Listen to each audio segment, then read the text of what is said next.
How's it going, guys? This is going to be a follow-up video to the video I just posted, the 22 Lethality Revisited ballistics test. I wanted to do this to discuss some of the reasons why we saw the results that we did from that test and what kind of conclusions we can draw from it. But before we do that, let me do a little recap on that video.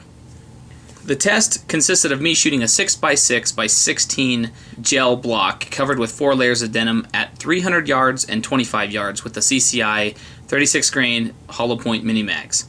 What we saw was 11.25 inches of penetration at 300 yards with no bullet deformation, which is the bullet you see here on the right. And at 25 yards, we saw 11.375 inches of penetration with expansion of the round.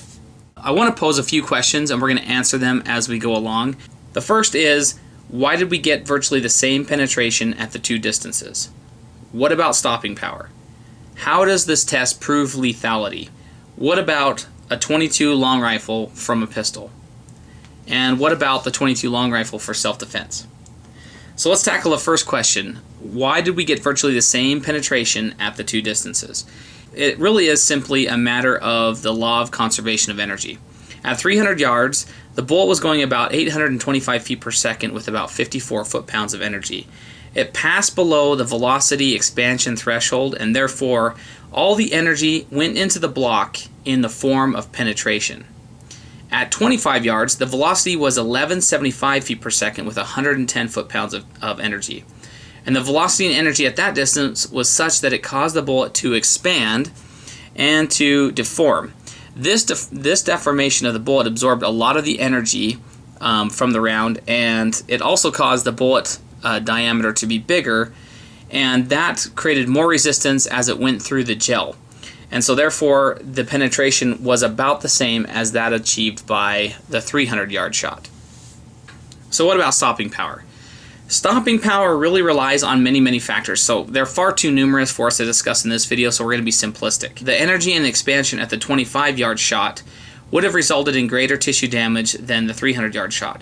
Granted, most of the damage at the 25-yard shot would have been fairly superficial, as expansion and resulting permanent cavity occurred between the 1 and 3 inch marks.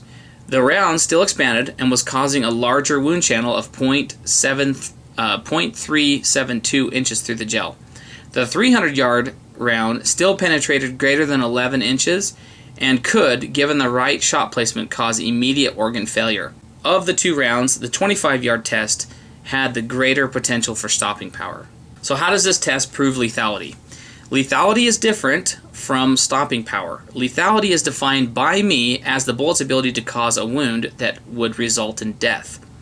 Stopping power is defined by me as the bullet's ability to cause immediate stoppage of a threat. In the test results, both achieved greater than 11 inches of penetration and would probably have been sufficient to reach vital organs. If they had not reached vital organ, they could still have caused internal bleeding or infection, both of which could have resulted in death. I think the test was pretty conclusive that the 22 long rifle is lethal at close and extended distances when fired from a rifle length barrel. So what about a 22 long rifle fired from a pistol? Well, from the gathered data from this test, we can interpolate a bit for the results we would see in a pistol. I have chronographed a few pistols with this particular load, the 36 grain mini mag, and I'm going to post them here on the screen. I'll let you guys determine what you think you would expect to see in the gel with each of these guns and their feet per second. Just remember that at 300 yards, at 825 feet per second, we did not see any expansion of the round. And at 1175 feet per second, we did see expansion from the round at 25 yards. So you guys can kind of interpolate or kind of go in between each one of those velocities and kind of gather what you think would happen. So what about a 22 long rifle for self-defense? So my opinion, from a rifle, I think that in close quarters I would feel absolutely comfortable using a 22 long rifle, especially with a CCI mini mag 36 grain for home or self-defense. However, in a pistol with a short barrel such as a Walther P22 or an SR22, I would definitely go with a 40 grain solid instead of the hollow point, relying more on penetration rather than tissue disruption to stop a threat. Anyway guys, I'm pretty nerdy and I like the small details, So I hope you guys found this as interesting as I did. Let me know what you guys think down in the comments below. Please share the video with your friends, and if you do like what you see, take a moment and hit the like button. I really appreciate it. And as always, guys, thanks very much for watching, and we'll catch you in the next video. See ya.